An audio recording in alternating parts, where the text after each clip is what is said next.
Paranormal sur le vif.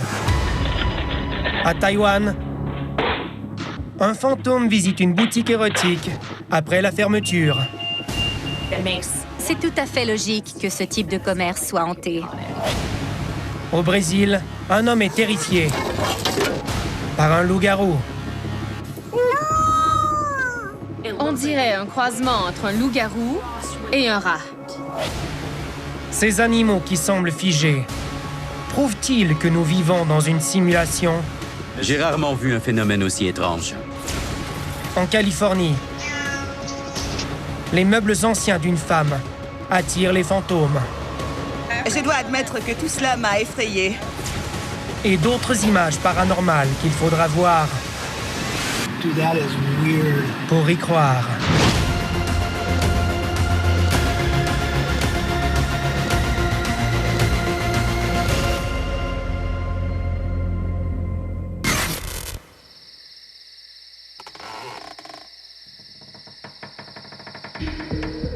Nous avons tous entendu des bruits mystérieux dans notre résidence, à un moment ou à un autre. Habituellement, ce n'est rien d'inquiétant. C'est peut-être une souris, un voisin bruyant ou la maison qui craque.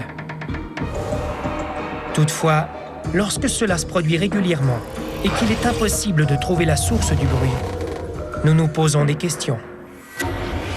C'est ce qui est arrivé à un homme en Caroline du Nord, qui entendait des bruits de grattement, de respiration et des murmures provenant de sa salle de bain. Ce qu'il a découvert est bien plus effrayant qu'une souris.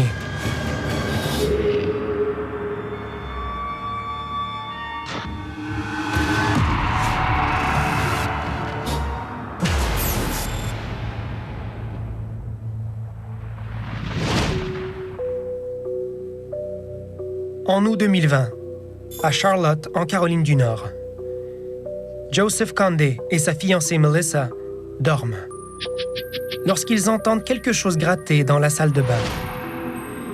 Ils ne s'en préoccupent pas outre mesure, mais le bruit revient régulièrement. Joseph décide de mener sa petite enquête. So I've been hearing some strange noises coming from this bathroom. And so I'm going to set up this camera to record and see if we catch anything. En effet,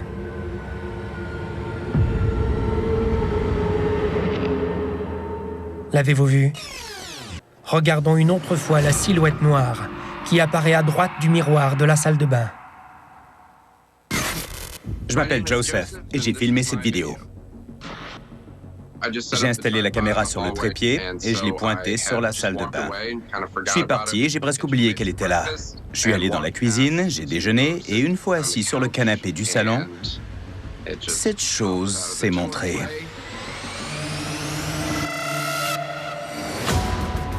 Je ne l'ai pas vue quand c'est arrivé et je trouve troublant qu'elle ait pu m'observer sans que je m'en aperçoive. Que je puisse la voir uniquement sur les images captées par la caméra me laisse perplexe. Et ce n'est que le début. Joseph n'a pas fini d'être perplexe. Au cours des 6 semaines suivantes, il a capté d'autres phénomènes paranormaux provenant de sa salle de bain et a publié ses vidéos en ligne. Here is the shower. That's where the cat goes to the bathroom, so nobody's in there. Nobody's in the bathroom. Nothing's behind the door. All right, we're turning the light off because it doesn't like the light. Here's my fiance. I don't think we should be engaging it. It's fine. It hasn't done anything. It's not really being too, like, creepy or anything. It just does. So, we've been playing peekaboo. Peekaboo! La silhouette noire se montre de nouveau, mais cette fois Peekaboo! à la demande de Joseph. Je me suis placé devant la porte de la salle de bain et quand j'ai dit coucou, je ne m'attendais à rien. Peekaboo! Mais la silhouette est apparue dans la porte et j'étais stupéfait. Peekaboo! À mon avis, cet homme a affaire à une entité intelligente, puisque dès qu'il dit coucou, la silhouette apparaît, alors elle joue avec lui. Lorsque nous tentons de communiquer avec les entités qui vivent avec nous, nous leur donnons de l'énergie. Et c'est pourquoi elles peuvent soudainement se manifester. Cette silhouette noire qui se montre pourrait adopter d'autres formes et susciter d'autres phénomènes à l'avenir. C'est exactement ce qui s'est passé. Les portes des armoires s'ouvraient, mais juste un peu. Ce qui nous a étonné davantage, c'est la porte de la salle de bain qui s'est ouverte et fermée toute seule à plusieurs reprises. Joseph tente de filmer ce nouveau phénomène. Some more stuff's been happening, okay? So we are going to put the camera in the bathroom.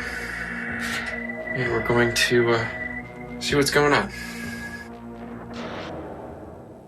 Avant que j'installe la caméra, la porte s'est ouverte et fermée pendant 1 heure. Et je voulais la filmer en action. Je l'ai enregistrée plusieurs fois, mais au montage, je n'ai gardé que les extraits les plus impressionnants.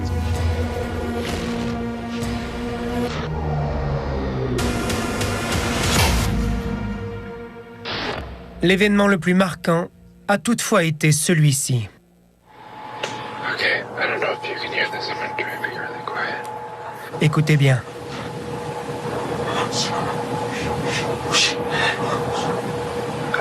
Is somebody in there?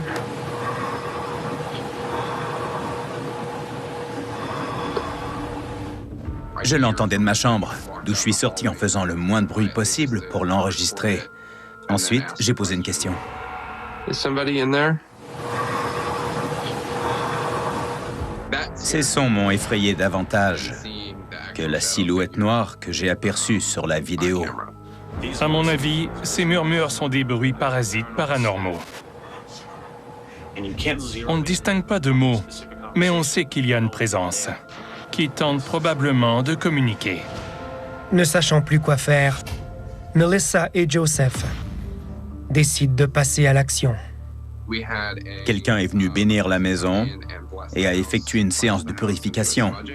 Il a fait brûler de la sauge et a fait le tour de la maison pour tenter de la nettoyer. La sauge permettrait de chasser toute l'énergie paranormale, qu'elle soit bonne ou mauvaise.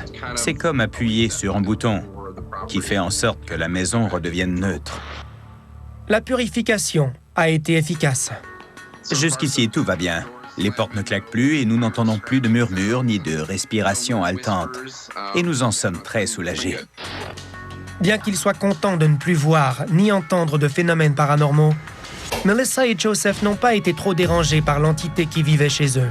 Nous n'avons jamais senti que cette présence dégageait une énergie négative, menaçante ou diabolique. Mais c'était inusité que tous ces phénomènes se produisent chez nous.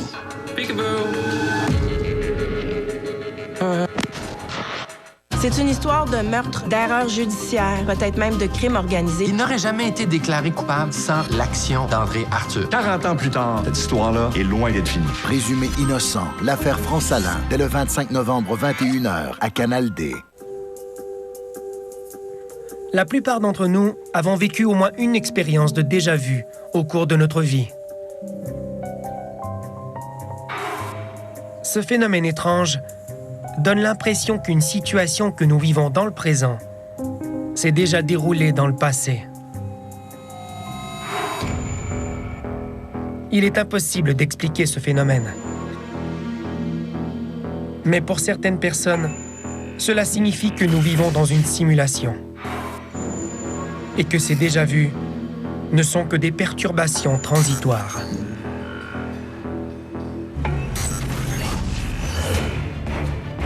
Dernièrement, des événements inexplicables, captés par des caméras, ont peut-être prouvé que ce concept est plus réel que nous le croyons.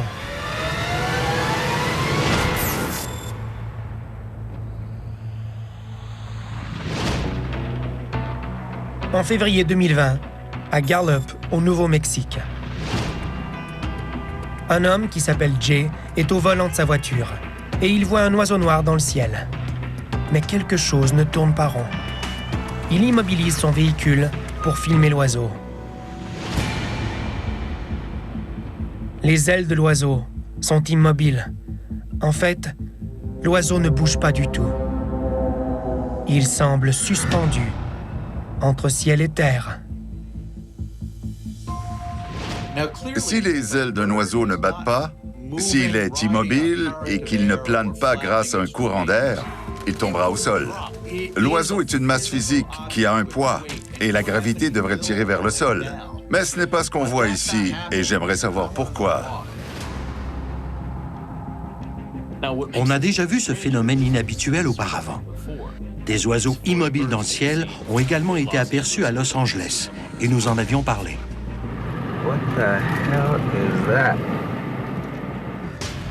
Il n'y a aucune explication logique et ce phénomène est très bizarre et un peu effrayant. 5 mois plus tard, à Troutbeck, en Angleterre, un événement semblable a été filmé par Rory Davis, qui a vu un troupeau d'une centaine de moutons complètement immobiles sur une colline, comme s'ils étaient figés dans le temps.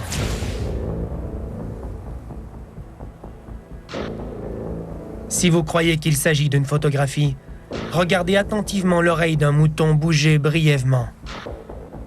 Juste ici.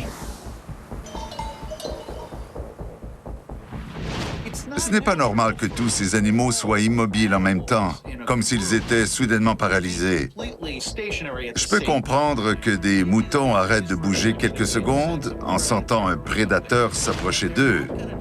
Mais tout un troupeau ne peut pas figer pendant de nombreuses minutes, comme c'est le cas dans cette vidéo. Il y a vraisemblablement quelque chose qui ne va pas. Et ce n'est pas tout. La même chose s'est produite à Krasnoïarsk en Russie, en septembre 2020. Lorsque Danil Tyuterev s'accroupit pour donner à manger à un écureuil. Sans raison, soudainement, l'écureuil se fige. S'il y a une raison logique pour laquelle un écureuil s'immobiliserait de cette façon à ce moment précis, je l'ignore et je ne comprends pas. On dirait qu'une lumière vient de s'éteindre dans sa tête et que plus rien n'existe. Et il fige complètement. Il donne l'impression d'être ailleurs, mais son corps est resté là, devant cet homme. Il tente même de ramener l'écureuil à la réalité, notamment en lui donnant des petits coups, mais il n'y a rien à faire.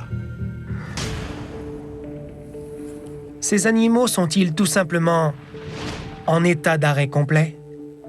Ou sont-ils au courant de quelque chose que nous ignorons? Des scientifiques croient que le cerveau et l'œil humain ne perçoivent qu'un faible pourcentage de ce qui se passe autour de nous. Est-il possible qu'on ne puisse pas voir certaines choses et que des créatures que nous côtoyons tous les jours en soient conscientes? Peut-être, mais certaines personnes ont une théorie beaucoup plus complexe et fascinante. C'est une croyance bien connue, surtout dans toute une sous-culture du domaine surnaturel, que nous vivons dans une simulation. Cette simulation aurait été programmée pour nous, les êtres humains, pour que nous y vivions confortablement. C'est pourquoi, quand tout à coup, la réalité ne nous semble plus aussi réelle, les personnes qui croient à cette simulation affirment que le problème est causé par un bug dans la matrice et que notre réalité simulée connaît des difficultés techniques. Si nous vivons effectivement dans un monde simulé, il y a 2 façons de voir les choses. Nous pouvons soit paniquer ou nous réjouir. Je n'ai aucun problème avec cette idée. En fait, je préfère penser qu'on vit dans une simulation, parce que ça signifie que je suis capable de manifester ma propre réalité. Par contre, j'ai besoin de savoir pourquoi je vis dans cette simulation et qui est aux commandes. Si les oiseaux s'immobilisent en plein vol, quelqu'un les a arrêtés. Et j'ai besoin de savoir qui a provoqué cette rayure sur le disque. Des stars qui ont connu la gloire, des idoles qui ont inspiré une génération, des folies passagères qui ont marqué une époque, des événements qui ont secoué l'ordre établi. DocuD, mercredi 21h, à Canal D. Les objets anciens attirent les collectionneurs. Les gens qui se les procurent les placent dans un endroit qui les met en valeur. Certaines personnes les aiment tellement que leur résidence ressemble à un musée. Mais il est possible que les anciens propriétaires de ces objets y soient toujours très attachés. Ils refusent peut-être de s'en départir, même après leur mort. En Californie, une femme qui collectionne les meubles anciens a toutes les raisons de croire que c'est le cas.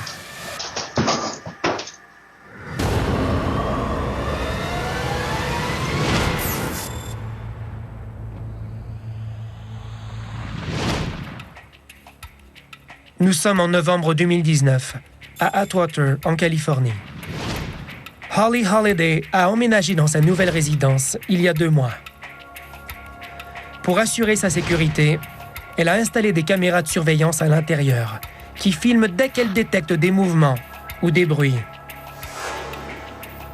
Un jour, peu de temps après sa journée de travail, elle reçoit une alerte sur son téléphone. Une de ses caméras s'est allumée. En arrivant à la maison, elle regarde les images captées et elle est terrifiée. Regardez bien.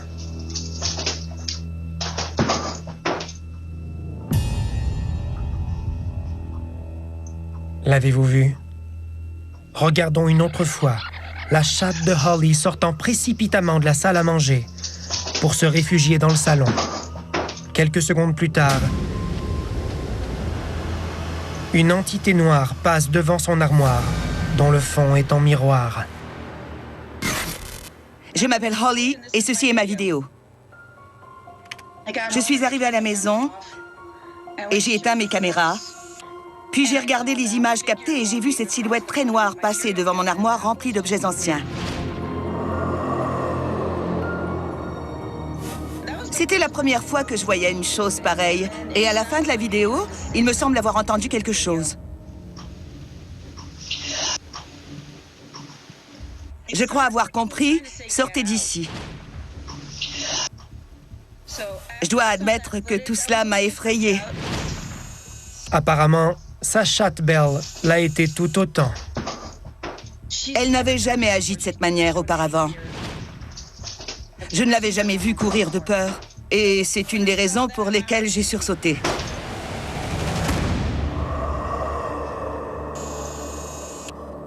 C'était la première fois que Belle était terrorisée, mais pas la dernière. Au cours de l'année qui a suivi, les caméras de Holly ont capté toutes sortes de phénomènes paranormaux, comme ce bruit inexplicable dans sa cuisine, qui a manifestement attiré l'attention de Belle.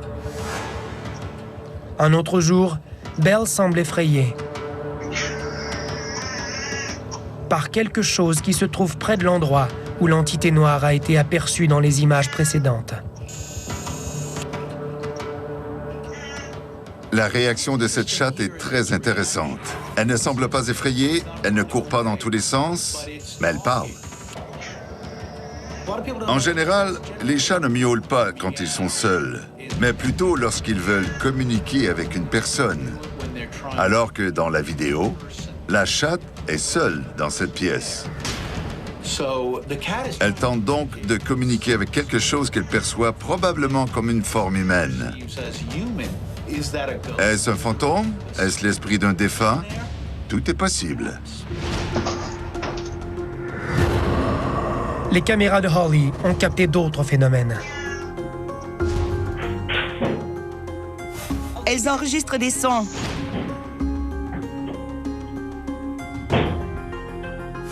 Et les lumières qui s'allument et s'éteignent.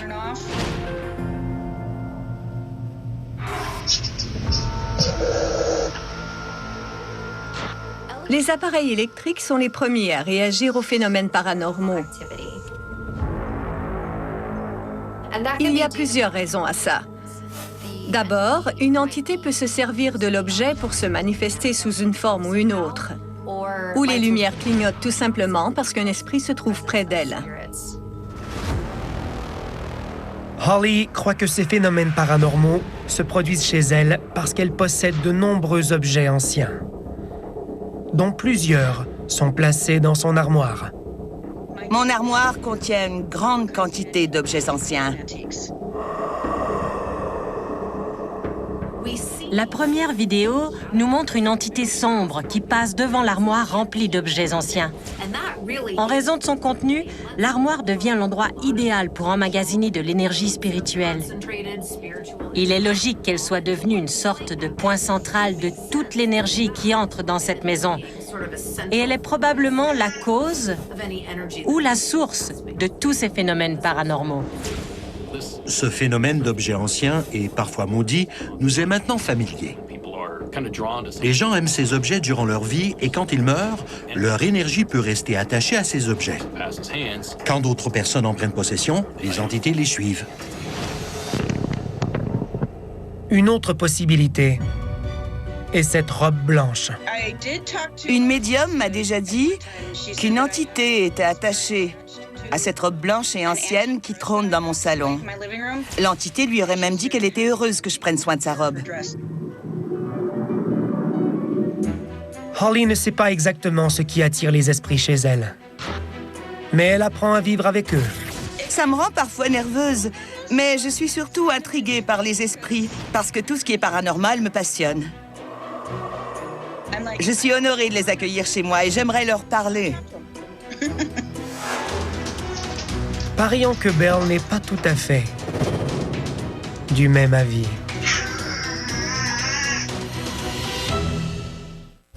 Veux-tu venir au cinéma avec moi ce soir? Let's go! On va bien s'amuser, ok? Ouais. Vous voulez qu'on se batte? Allons-y. Désolée. Bien joué. Quel genre de personne êtes-vous? C'est toi et ma liberté. Ça n'a pas à finir comme ça. Votre cinéma, jeudi et samedi 22h, à Canal D. Bien qu'il soit impossible de savoir pourquoi les fantômes choisissent de hanter un endroit en particulier, certains indices nous aident parfois à y voir plus clair. Peut-être ont-ils encore des choses à régler? Ou veulent-ils s'assurer qu'un être cher se porte bien? Certains fantômes visitent possiblement leur bar préféré. Mais est-il concevable de penser qu'un fantôme resterait dans les parages pour satisfaire des désirs un peu plus terrestres? Récemment, à Taïwan, 2 employés d'une boutique érotique ont peut-être capté des preuves qui le confirment.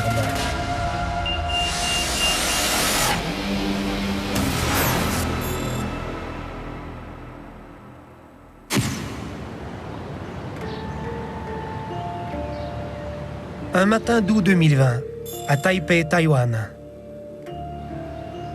2 employés d'une boutique érotique, Rong Junzheng et Siyu Xu, ouvrent le commerce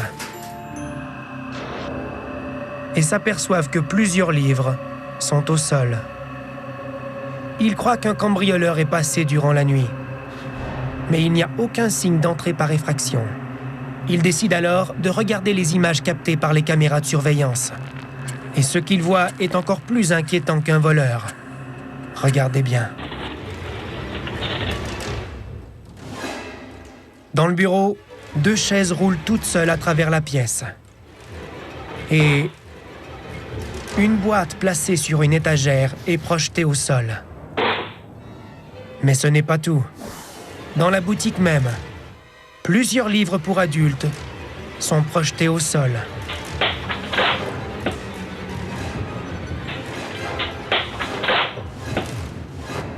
Rong Jun et Siyu sont abasourdis. Je m'appelle Rong Jun et ce sont mes vidéos. Je travaille dans cette boutique depuis 6 ans et j'en suis maintenant le gérant. Je m'appelle Siyu et je travaille à la boutique. Lorsque j'ai vu tous les livres tomber des étagères un par un, j'ai eu peur. C'était incroyable, parce que les livres sont assez lourds, alors ils ne peuvent pas tomber ainsi par terre quand il n'y a personne. Les 2 employés voient un autre phénomène tout aussi effrayant, derrière une vitrine verrouillée, où est placé un mannequin grandeur nature.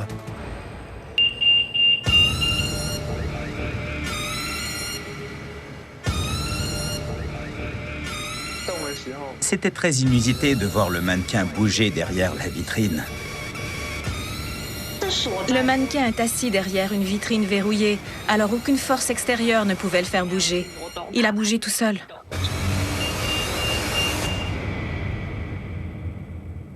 Ce qui terrifie le plus Rangjun et Siyu, c'est une petite porte blindée qui s'ouvre d'elle-même. Cette porte est lourde. Quand je l'ouvre, je dois me servir de mes deux mains. Dans la vidéo, on voit qu'il n'y a personne près de la porte, mais elle s'ouvre et heurte la caméra tellement la force exercée est impressionnante. Ces images m'ont effrayée. C'est intéressant de voir toutes ces activités paranormales dans une boutique érotique, et c'est tout à fait logique que ce type de commerce soit hanté. Je crois que l'énergie accumulée dans cette boutique provient de sa clientèle. Les gens qui vont dans cet endroit y laissent une partie de leur énergie sexuelle qui se transforme en énergie surnaturelle capable de déplacer des objets et de faire bouger le mannequin sexy. Quand on a affaire à des esprits frappeurs, les premiers phénomènes paranormaux qui surviennent sont normalement discrets. Mais la situation peut s'envenimer très rapidement, et c'est ce qui se passe ici. Le mannequin qui s'agite est la grande finale. Car faire bouger un objet aussi lourd exige une force phénoménale. Puisque le mannequin se trouve derrière une vitrine verrouillée, on peut immédiatement éliminer les courants d'air, l'air climatisé ou autre chose de cette nature. La vitrine n'est certainement pas climatisée, ce serait insensé. Alors, qui est avec ce mannequin et comment est-ce possible qu'il bouge ainsi? Rangjun et Siyu croient le savoir. Nous croyons que ces phénomènes ont été causés par ce que nous appelons nos gentils frères, c'est-à-dire des fantômes. Et ils ne sont pas dangereux. Peut-être que l'esprit d'un ancien employé de la boutique hante les lieux parce qu'il adorait son travail. Si c'est un ancien employé qui était passionné par son travail à cette boutique érotique et qui ne veut pas partir, je sais que bien des employeurs sont à la recherche d'employés aussi loyaux, mais pas de fantômes. Cet incident a peut-être un lien avec un événement traditionnel qui dure 1 mois, à peu près durant la même période, pendant lequel les portes de l'enfer s'ouvrent pour permettre aux esprits de se promener à leur guise. Il s'agit du Festival des fantômes affamés, qui est une célébration des morts ayant pour but de recréer des liens avec nos ancêtres décédés. Rangjun et Siyu se servent de ce festival pour essayer de chasser les esprits.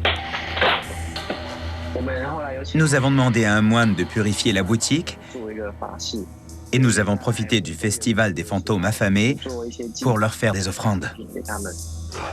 Leur stratégie semble avoir fonctionné. Depuis la visite du moine, tout est calme dans la boutique. Du moins, jusqu'à présent.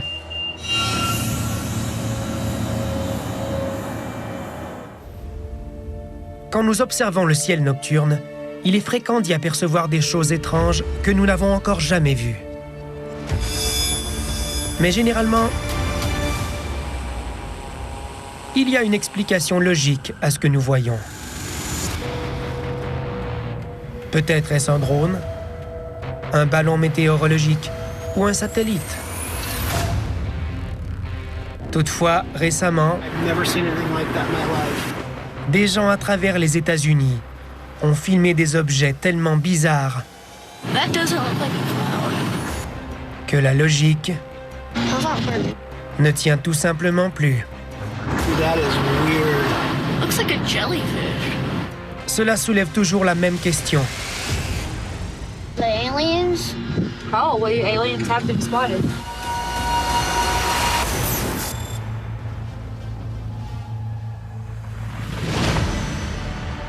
En mai 2020, à Frisco, au Texas, Jason Rabago profite d'une belle journée pour se promener en voiturette de golf avec sa famille.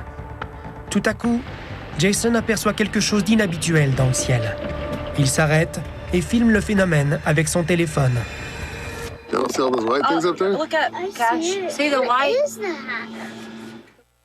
Dans le ciel, de nombreux objets blancs et brillants sont regroupés et semblent se déplacer à l'unisson. What is that? No, they're not flying any kind of weird. They're flying like it's like a little tiny dot. Je m'appelle Jason et j'ai filmé cette vidéo. Those aren't flying like birds. Those aren't birds. Au début, on pensait que c'était des oiseaux, mais on a vite constaté qu'ils flottaient dans le ciel au lieu de voler comme des oiseaux. En fait, les lumières semblaient vibrer, alors on savait que c'était autre chose. What the hell is that? C'était un groupement de lumières blanches et scintillantes. Plusieurs s'allumaient, s'éteignaient et clignotaient. Elles formaient un cercle qui s'agrandissait et se rétrécissait, puis elles disparaissaient avant de réapparaître. Cet ovni n'a pas la forme d'une soucoupe volante, ni d'un cigare. Je me demande si on voit un objet ou plusieurs objets. Quelles que soient ces lumières, elles se déplacent en harmonie et elles se rassemblent consciemment. Jason et sa famille continuent à observer les objets. Et un ami de son fils pose une question. The aliens? Probably aliens have been spotted. They have? Dang. Jason se pose la même question. L'univers est infini et il serait naïf de penser que nous sommes les seuls à l'habiter. Le même phénomène a été vu ailleurs, laissant les témoins tout aussi perplexes. Un mois plus tôt, en Floride. Look at that! Are those angels? Oh my goodness! Et 5 mois plus tôt, en Louisiane.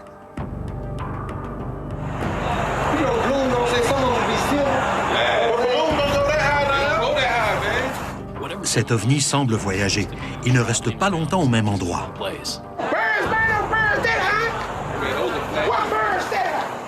Est-ce que ce sont des coïncidences? Je ne saurais le dire, mais on devrait se pencher sur ce phénomène. Encore plus récemment, il y a eu d'autres signalements de formes organiques semblables.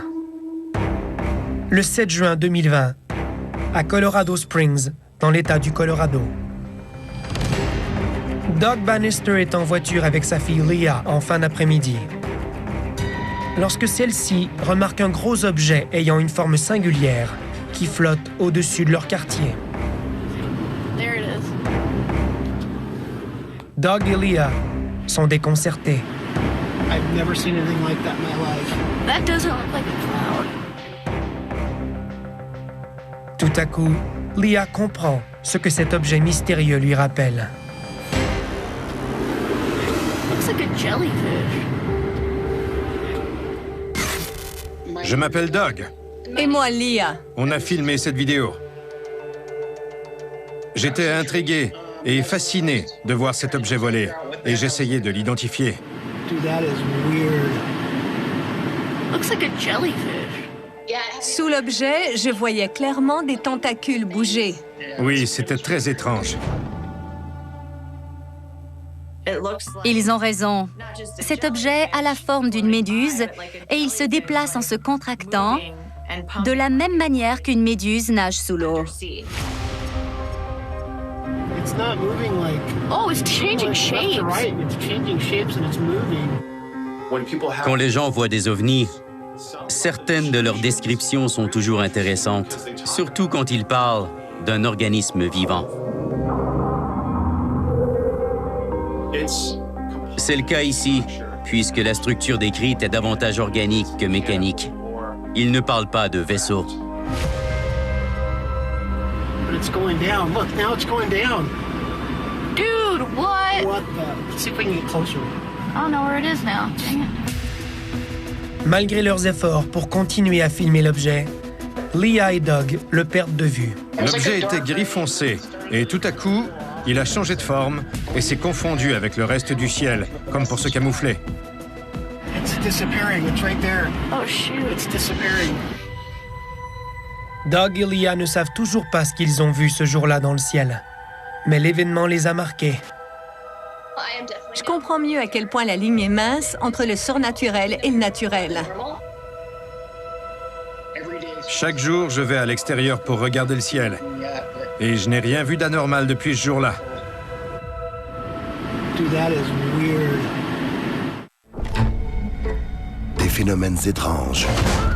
Je sentais que la maison était vivante. Inexplicables. On n'était pas les bienvenus.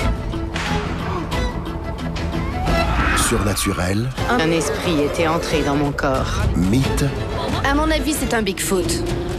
Ou complot. Que nous cache le gouvernement? À vous d'y croire. Les jeudis paranormaux, dès 20h, à Canal D. L'idée qu'un homme puisse se transformer en loup-garou fascine et effraie les humains depuis plusieurs siècles.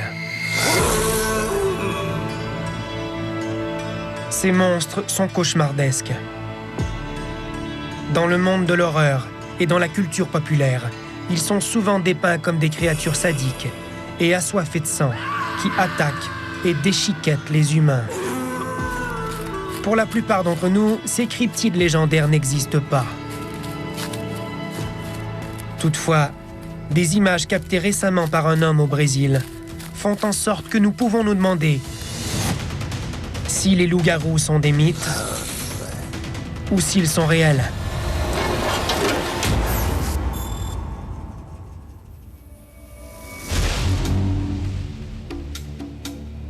Nous sommes en 2017, à Recife, au Brésil. Depuis qu'elle est enfant, Manoel José de Souza prétend avoir vu des créatures mi-homme, mi-loup dans le quartier Jardim Uchoa de la ville de Recife. Ces créatures sont communément appelées loups-garous. Mais dans cette partie du Brésil, elles sont connues sous le nom de lycanthropes. Espérant trouver des preuves de leur existence, Manoel installe des caméras à différents endroits autour de sa propriété. Pendant 2 ans, les caméras ont capté des images terrifiantes. Regardez bien celle-ci, enregistrée durant la nuit par la caméra que Manoel a installée au fond de sa cour.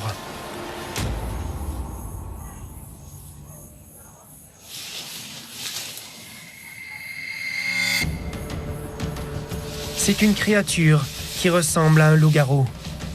Quand l'image est rapprochée, nous pouvons distinguer les traits déformés de son visage. La créature reste là quelques minutes avant de retourner dans la forêt. Cette bête mystérieuse semble avoir un visage humain horriblement déformé. On voit une créature bossue, avec des poils soyeux sur tout le corps, sauf sur son museau, qui ressemble à celui d'un rat. Le dessus de sa tête semble chauve, et la bête dégage une énergie de loup. En fait, on dirait un croisement entre un loup-garou et un rat. Manoel est évidemment terrorisé par ces images. Et malheureusement pour lui, ses caméras en captent d'autres. Un autre soir, elles enregistrent des caquettements de nombreuses poules et des chiens qui aboient. Puis, tout à coup, la même créature apparaît dans les buissons et laisse échapper un son guttural épouvantable.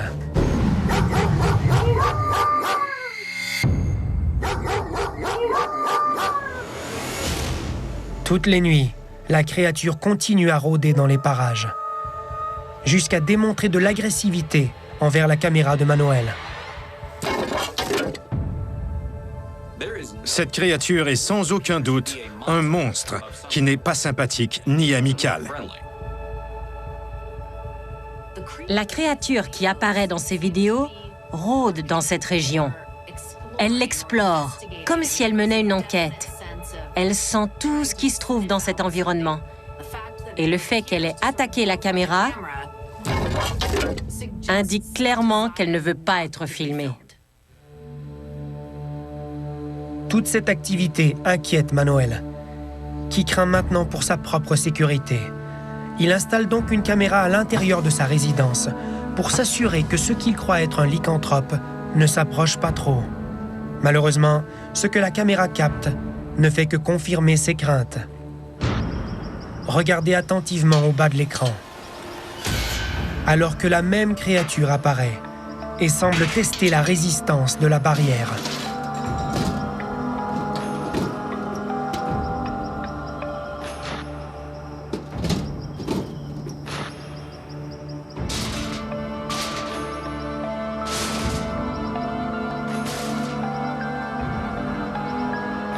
Comme tout prédateur le ferait, quelle que soit cette créature, elle inspecte l'environnement pour voir comment elle pourrait se défendre. Ces images nous montrent qu'elle essaie d'ouvrir la barrière et si c'était ma résidence, je serais très inquiet.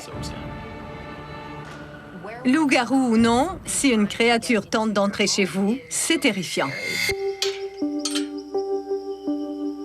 Heureusement pour Manoël, le lycanthrope, ou loup-garou, n'a pas réussi à entrer dans sa résidence. Pour le moment. Mais il est convaincu qu'il va revoir le monstre incessamment.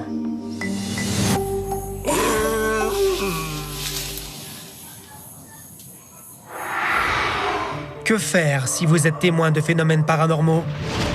Voici quelques conseils pour les filmer. N'arrêtez jamais de filmer, même si vous avez peur. Observez le ciel le plus souvent possible. Fiez-vous à votre instinct s'il vous dit que ce que vous voyez est surnaturel. Et si vous avez la chance d'observer des fantômes, des esprits frappeurs ou des ovnis, efforcez-vous d'en capter des images, afin d'immortaliser le paranormal sur le vif.